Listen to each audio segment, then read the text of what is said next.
Sometimes there's concrete where you didn't expect there to be concrete, but it's very rare that you find not one concrete slab, but two concrete slabs.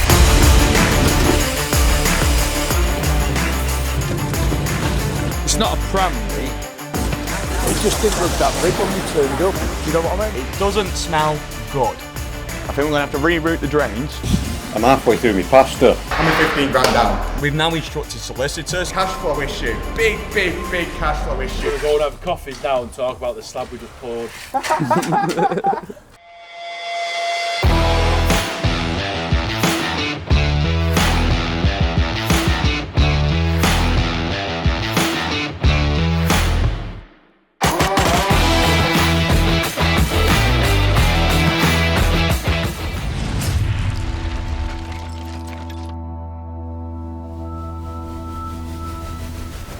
So as you guys know, this is a van that we bought that's been clocked, and I just wanted to go into a bit more detail about the background and how it all happened, because I know we've had a few little snippets here and snippets there about it, but I just want to go through it to give you the full picture of what's happened here. So basically on the 17th of April, we went down to Eastbourne, picked this van up, paid for it outright by bank transfer, and then as we were driving it back, we put fuel in it, and the fuel tank just started leaking straight away. So we ran the garage up, took it back to their third-party garage, whoever that may be, and they repaired it. We then drive the van back, the steering wheel's shaking all over the place. Basically, what I'm saying is the van had issues from the moment that we picked it up. So then I'm in Italy at this time, so Neil deals with it, and Neil emails the company saying, here's a list of issues with the van, coil springs, the seat, just the general condition of it does not match up to 18,000 miles. And the email we literally get back from the company says along the lines of,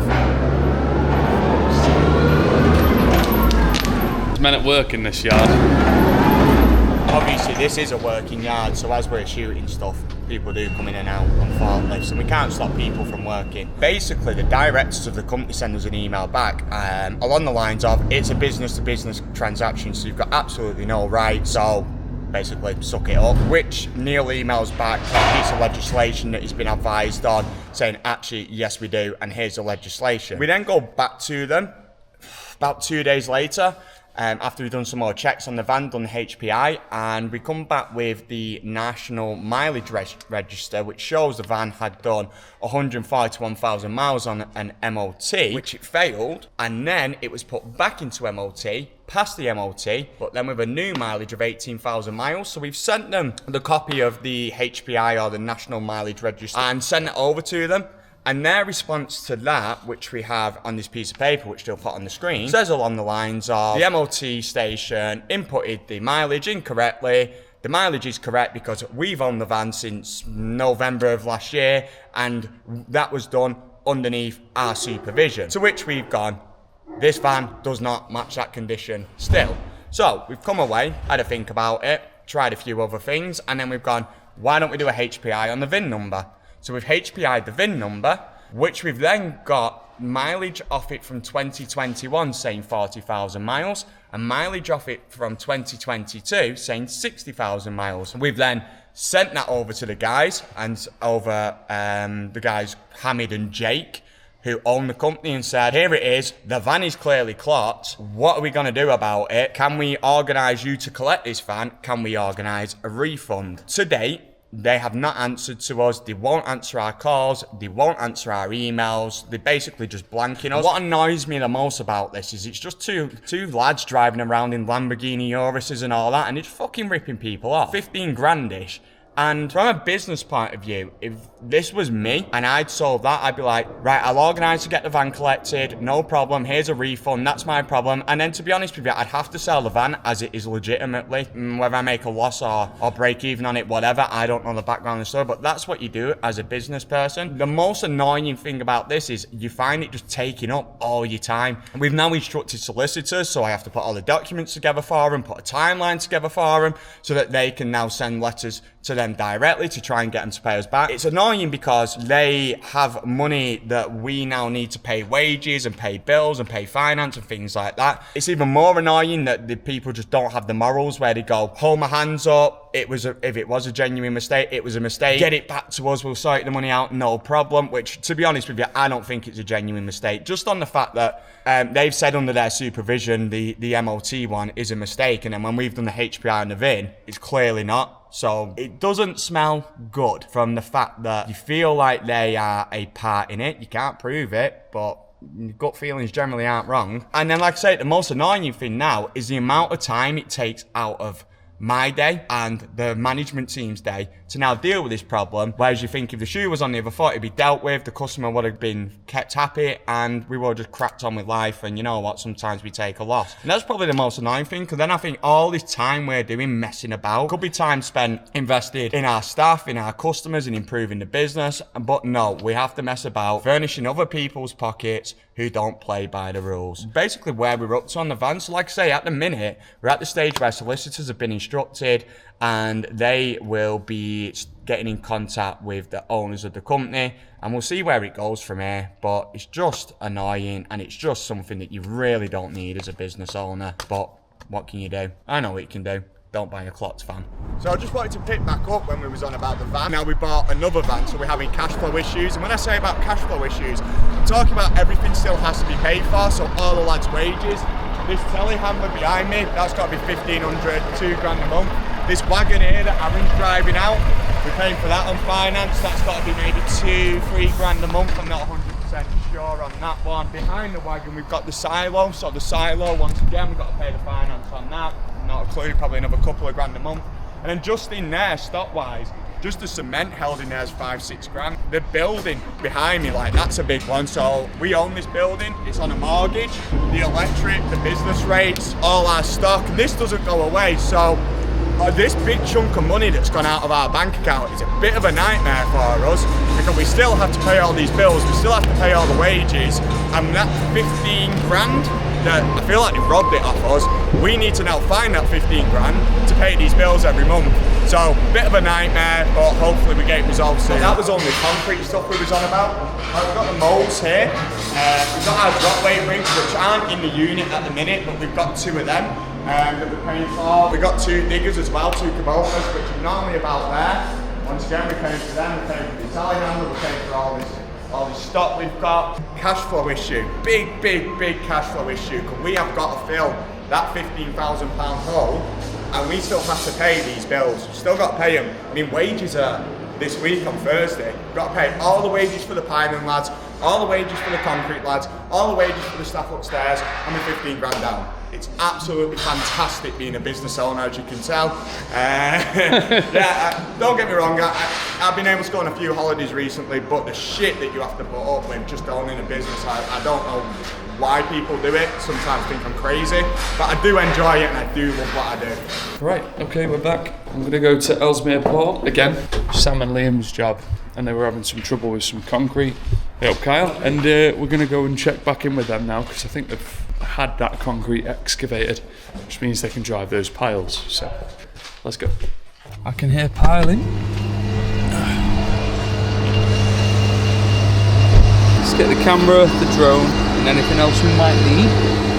Go see how they get on. The concrete's been broken out, and now the lads can drive piles. This is a follower here, and the follower's going to be welded on in just a moment. And then hopefully they can see the job finished for today.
just on pile number 4 out of 5. Because of the concrete situation, you would have seen the hole has had to be excavated around where the pile would go through that concrete, which I'll show you now.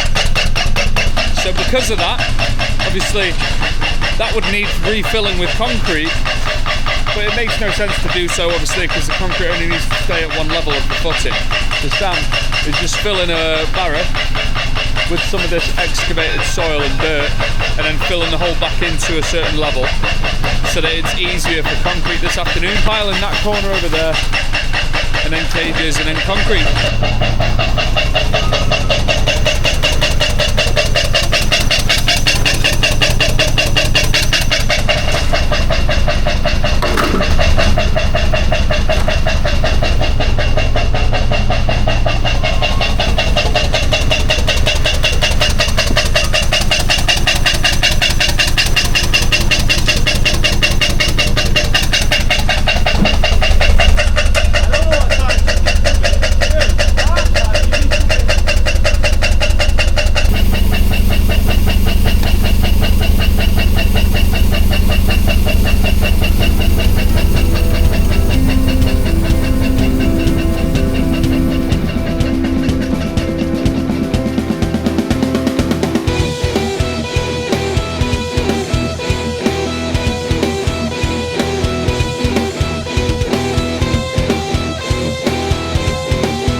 Yeah, baby.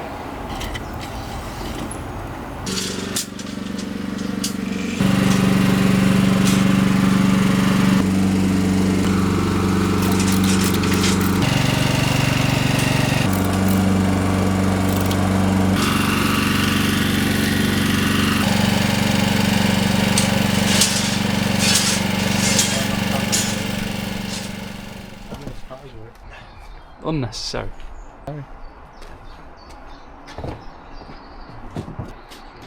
Just filled that hole. That's all of them filled now, ready for concrete. Just pile bars and that's it really, isn't it? Yeah. Pile bars. Yeah. As you've seen now, the cages are in. The job is one step away from being completed because building controls come out and had a look at it already. We're just waiting on concrete, but they're not going to be here for another half an hour, 40 minutes, and it's getting quite late in the day. So I'm going to leave the lads to do that. Sam and Liam are more than capable. Obviously, they don't need me there. But yeah, we're going to call it a day for today, and then we'll see what tomorrow brings. I'm not sure where I'm going to be tomorrow, but we will find out. Back once again for the Renegade Master. Right, so I've inquired about the jobs coming up. Now we're going to Knutsford. Ace, Scott and Ryan are all doing some excavating for a 15 pile job at a farm, and I'm going to go and shoot it. It says it's about an hour, but I need to get some petrol first, so I'm going to go and do that. By the time you see me next, I will be there. Come on, there we go. What a lovely drive.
get this drone up in the air.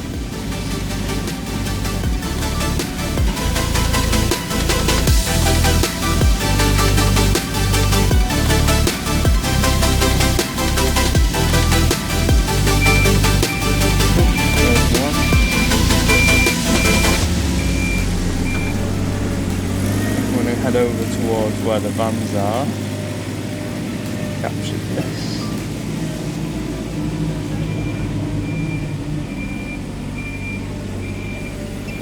Very nice. Slowly coming from 15 metres down to 10.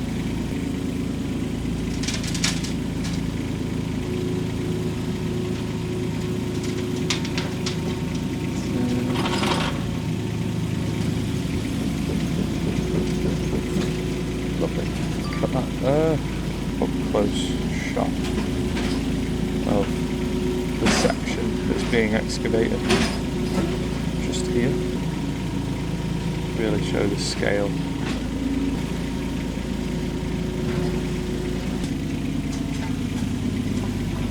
Now may as well film this bit.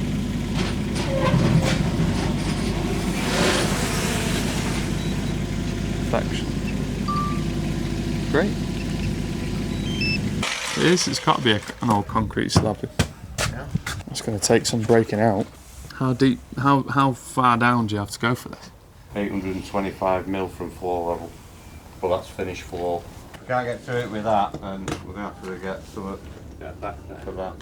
Right, yeah, with some sort of an existing building that was there before the one that's been built, because this house we've got now isn't that old. It's built on top of what was already there by the look of it, because the actual concrete we found is very smooth and flat, and at the edge of it, which comes out a good, I'd say 4 metres from the house, 2 courses of brick mortared in at the end like the existing wall to the house. I'm going to try and punch an hole through it and see how thick it is, because if I can't get through it with a breaker, I'm going to need a pecker for this machine. No, 4 metres from the outrigger on the other side. I'm coming 8 metres from where I found the slab. It's carrying on towards the conservatory that's coming down. It's going right up to that. Because what I've done is I've dug the trench, hit the concrete, so then I've moved to the side, so I've got enough room to sit the digger and still be flat. I've gone to the side of it and dug towards the conservatory to see how far that concrete goes, and it's still going. It's quite a considerable base. Knock it up, we'll see in a bit. Bye bye. There's the rather than breaking all of this, dig down the edge of it, see how thick it is. I can get the digger here and I can put the bucket down there and rip all that shit out. Quite a top work, and get the bucket low to try and get that bit up. Yeah. Well, you know what the problem is? I'm halfway through my pasta. I have to wait. As you will have heard from that phone call with Ace to the office, there's an existing slab already underneath all of these flags. The lads are now just determining whether or not they need to excavate that to carry on the job, but they're doing it down the edge first to see how deep this concrete slab actually goes. So until then, we don't know if we can carry on today because it'll need a bigger packer.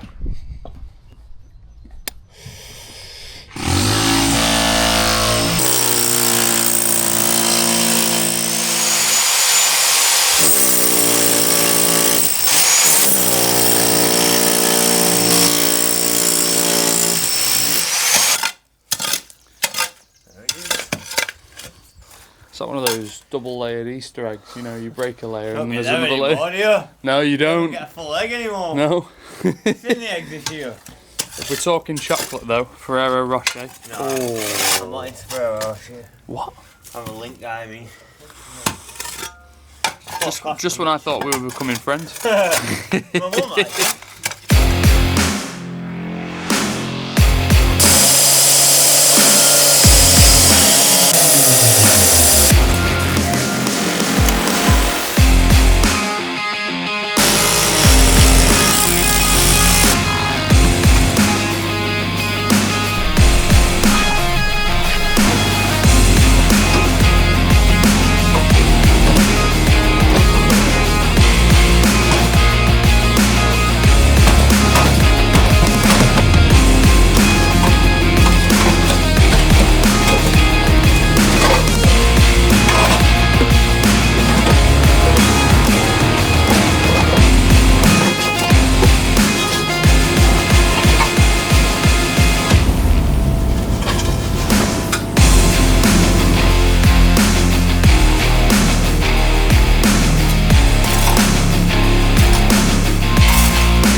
they're just excavating the footing to create a channel, as you've all seen before, to drive piles.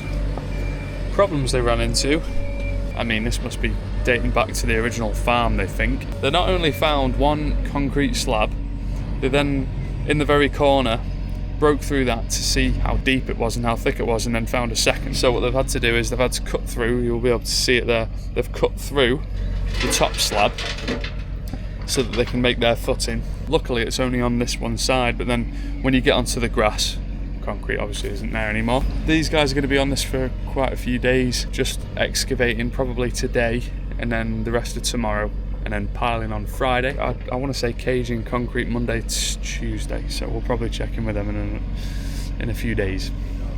Say again, mate. I'm filming for the video. In a way I kind of am, because I'm looking at myself on the screen there. Oh yeah? Yeah. You want to say hi to YouTube? Hi YouTube. Are you getting at me, man? I'm camera shy, me. As I was saying, we'll check in with them in a few days. Sometimes you come across things like a slab in the way. It's not uncommon. I mean, you saw it on Ellesmere Port. Sometimes there's concrete where you didn't expect there to be concrete, but it's very rare that you find not one concrete slab, but two concrete slabs. So, yeah, I suppose we'll see how they get on when we check in on them again. Look at this fucking guy. Get some fucking work done. Hey, I am working. Oh, you've got to bully the concrete lads every now and then. They do it plenty to me. We're actually going to film Kevin Harry's first concrete job. We're going over to Poynton, and then from Poynton I'm going over to Macclesfield to check in on Sam and Liam, who are doing a piling job, and then shortly after that Kevin Harry are coming to concrete it this afternoon. Get over to Poynton and see this concrete go in the hole. Hello, Kenneth. Hello, Kev. What are we waiting for? They're just not ready. Oh, right, okay, fair enough. You know, you can't start pouring until they're ready, can you? Down for 6 cube, isn't it? Yeah, it doesn't look like 6 now. You'll see for yourself. It just doesn't look that big a job.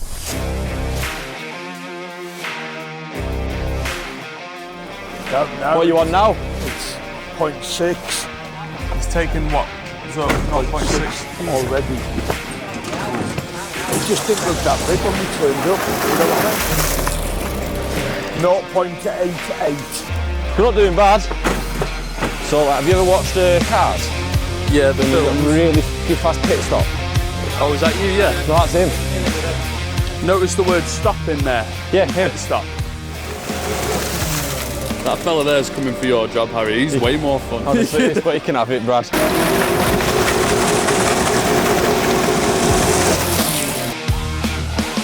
Yo, mate. Technician. It's not a pram, mate. What? It's not a pram. Get on with it.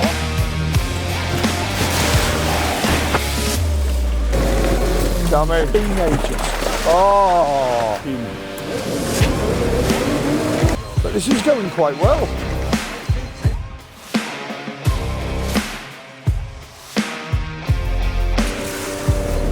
But we've used half a tank of water. 4.16 cube. Apart from when Harry doesn't bother pouring it in the hole. Oh no, You missed the hole, Harry. Nah, mate, but I was on the really edge of the board and sort of slipped. You know what, boy? Do you want to push the last one anyway? Bloody excuses. Not much left to do, man. Not much left to do.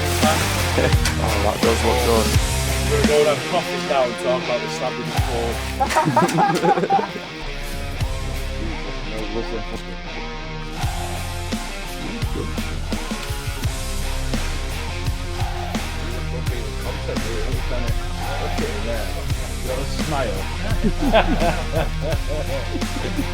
Oh, success. Success, man. Success, mate. Camera again.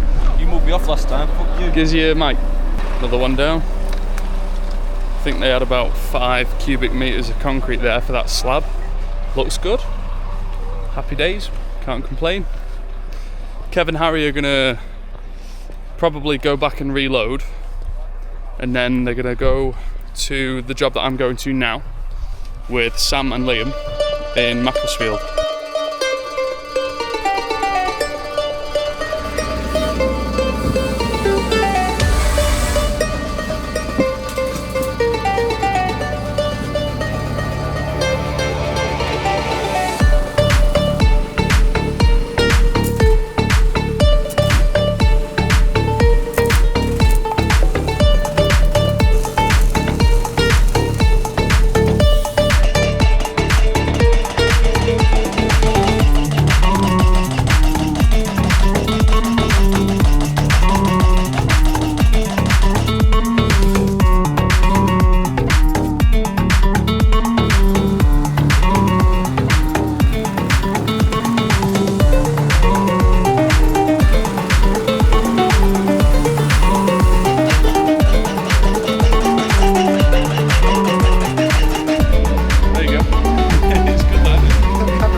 so offered my assistance.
So a couple of things have slowed these guys down today.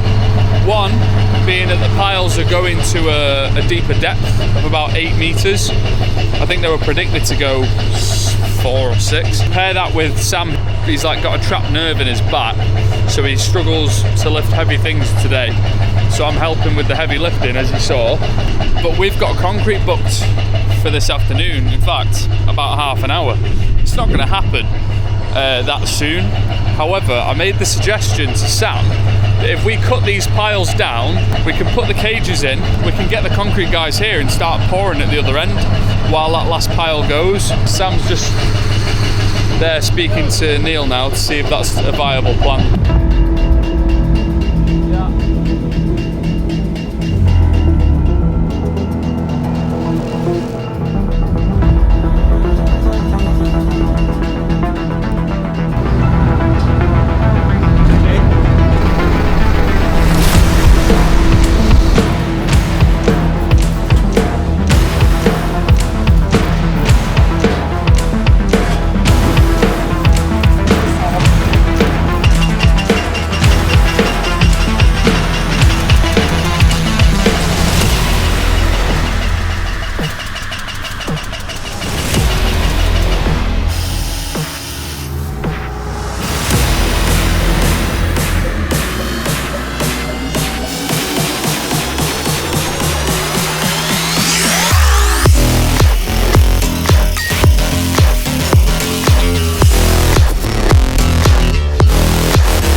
Finally.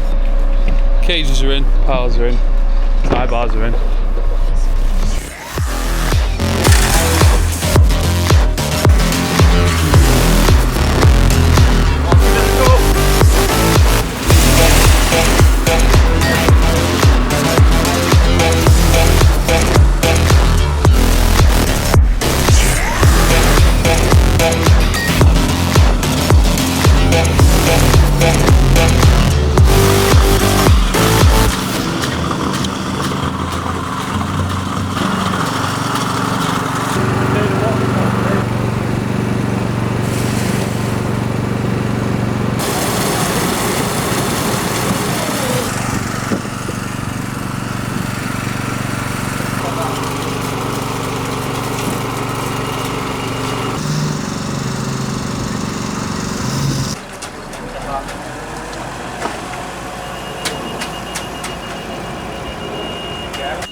Gorgeous on in that.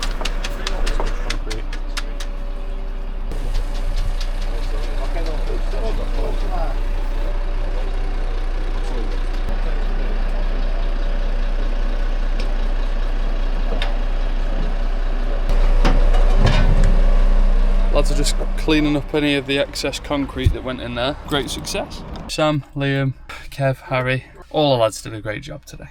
It is a little bit late and there's nothing else to film, so I'm off home and on to the next one. We're returning to Knutsford now on Ace and Scott's job. We're going to see how they're getting on. Last time you saw those two on this job, you will have seen that they were digging out 2 slabs to make way for the footing for the piles. The woman whose house it is trying to put a steel somewhere, wasn't on the drawings, so it's not going to count for in the foundation. Right. So someone needed to come out and have a look at it. Normally Buddy Ian's would come and look at it, but because I'm coming here filming today, I said I'll look at it at the same time and do this as the first job I go to. We quoted to do a suspended slab on it, and there's a bit of confusion. The architect's on about it's got to be block and beam. Doesn't know what a suspended slab is. He's like, you can't have a ground bearing slab on piles. I'm like, I know you can't, that's why it's a suspended slab, but you can't quite understand that. So I'm just gonna go work that out as well and do a bit of educating. So yeah, this is me out on the road with the main man, Kanan.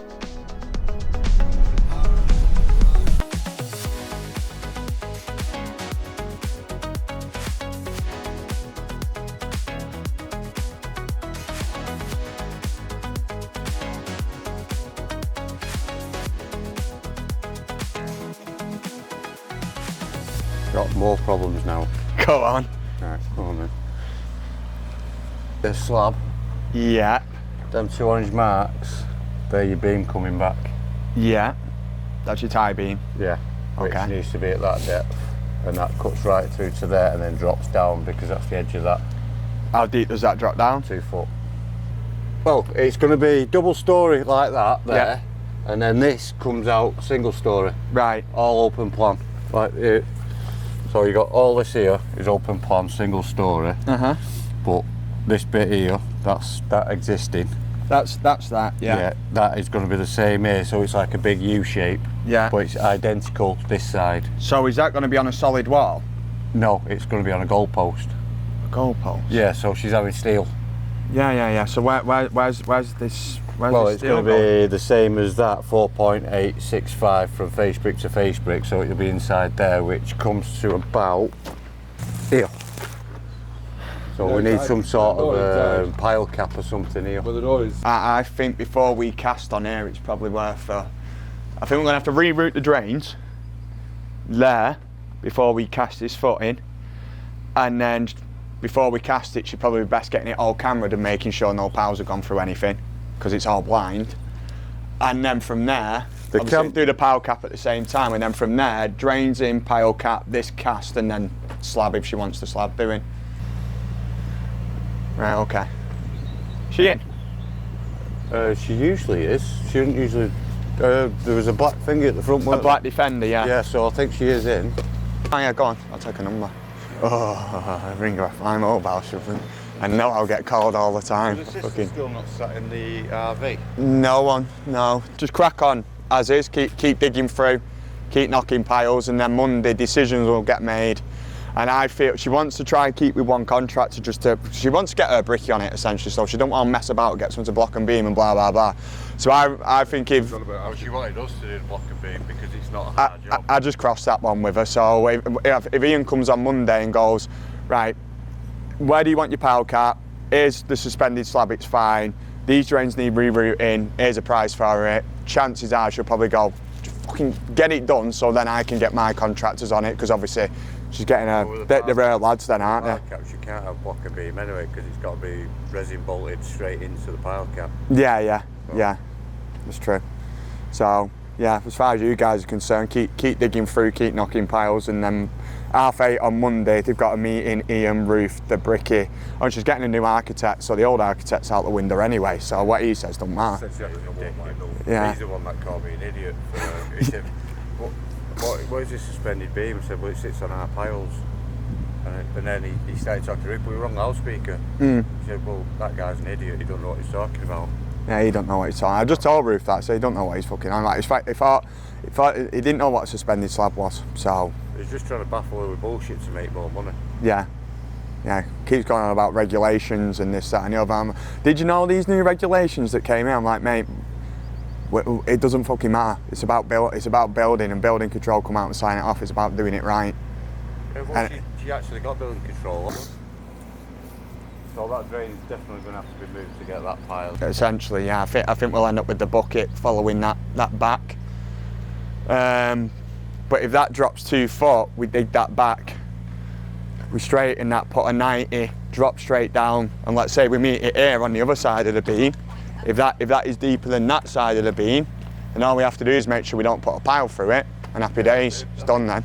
So we've just come from the job in Knutsford. On that job we're doing the excavation for the piled foundation. We're excavating for a suspended slab. We've come across some drains, which is fine, we'll deal with them. But there has been a bit of confusion. An architect's got involved and said you can't put a slab on the job because it's ground bearing.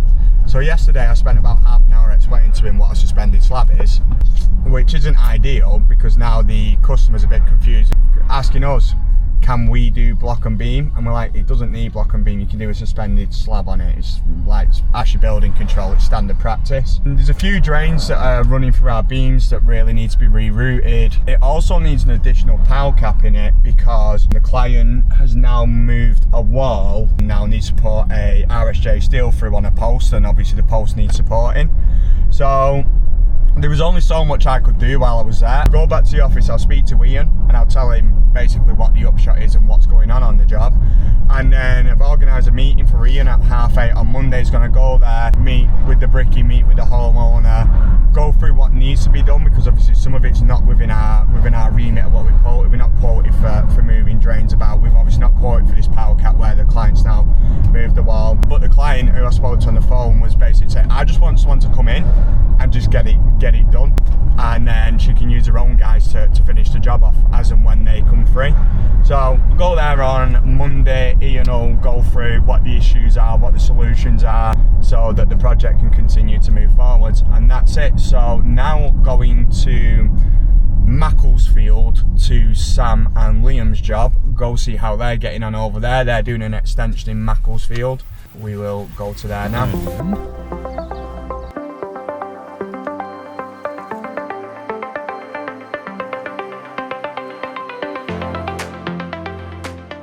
Beautiful view, yeah. All shuttered out, stoned up. Fucking beautiful, mate. Fuck me. Very nice. Hello, Sam. What a job you've got here. And he gets a nice coffee as well. Tiny bit more. Problem is though, the travelling that fast, it just bouncing out, so I told him to slow it down. Coming for me these depths is more.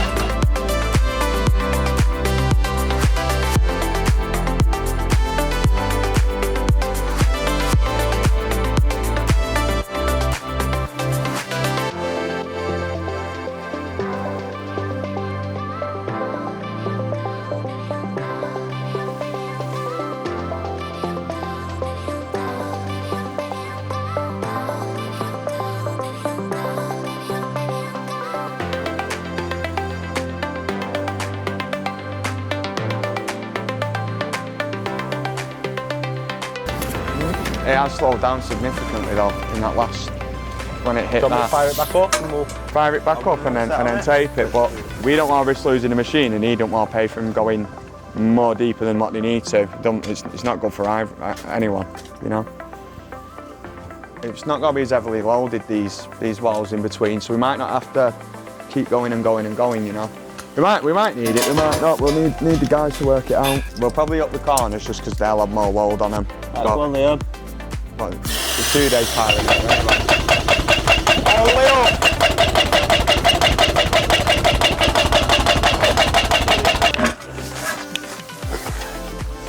Got a video? Bad way to make money.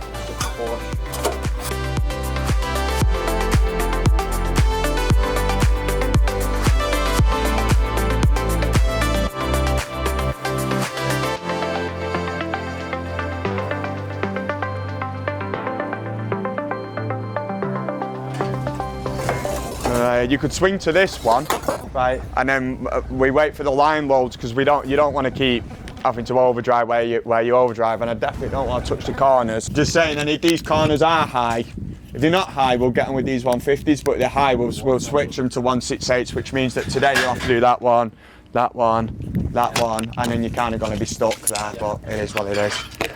Okay, right, Dave? Yeah, we'll look. If you like that, probably err on the side of caution and get it down. If you was at the end of the tube and you're hitting 68s, then don't bother putting another to 14. It's not worth. You know you've got it. It's over-engineered. There's no point in risking it. But if we've got that much left, we might as well get rid of it. You know, all right, no worries. Make sure. Yeah, that's fine. Good cows running there. Proper going for it. Right, so the couch a bit. So you're saying. So yeah, just coming off this job in Bollington, piles are going deep here. We got down to 10 or 12 metres. So what we're trying to do here is work out what the actual loads on the piles are, rather than driving them down to the 100 kilonewton safe working load we would. If the piles, say, in the intermediates that aren't holding much load are only, say, 50, 60, 70 kilonewton, we don't have to drive them to overdrive them to the set that we normally would. We just need to get them to the safe working load of what it needs to hold. So put a call into the office for them to work out the loads for each pile, and the lads now, they have the load for the corner piles, they have the load for the intermediate piles, so now we can drive these piles to less than what we would on a general job, but way within the safe working load of what's required, which basically means the building will hold up with the factory safety required, but we don't have to drive the piles as deep, meaning the customer doesn't have to pay as much money. And we know Dave, we did a new build house for Dave about 3-4 years ago, so it's good timing this to turn up and help out. So that's this job. I thought self-inflicted. Yeah. I feel like every time we're filming a video, we see a crash, don't we? Film their misery. That's Jaden and John, they've cursed it because we were going to see them, weren't we, that day?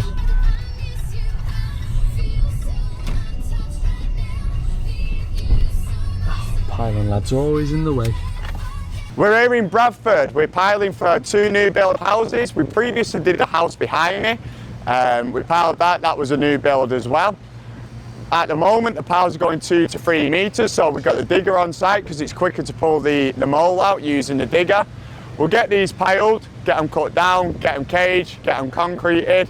We've got the team of Jaden and John on here, so nice easy job, in and out on it. We just need the builder to get us some centre lines on for today. We're okay. We've worked out the front leg on it off an old mark that was from when they were digging out, but that's not ideal. Ideally, we need centre line on each corner and on the intermediate beam, and then we can string line everything through and work out our centres. But at a minimum, we need them to get their centre lines in on the outside of the build, so we are making sure we're putting the piles in the right place. But also what I've found in the past is when they come to put the centre lines in for our pile positions, that's when they figure out, oops, we've dug it wrong. So we've got enough to go at for today, and then we will get the builder out on Monday to put the rest of the centre lines in. And with the piles not going very deep on this job, we'll fly through this one.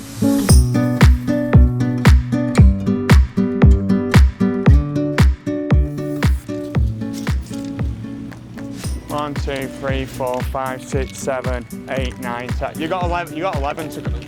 You got 11 to go out then. Starters. A follower. Yeah, and I've just counted 11, so that's 18. Yeah, so everything that I've just marked up, that's everything you got to go at then. When you're done with these marks that I've done, you're out of tube anyway. Yeah. Sound.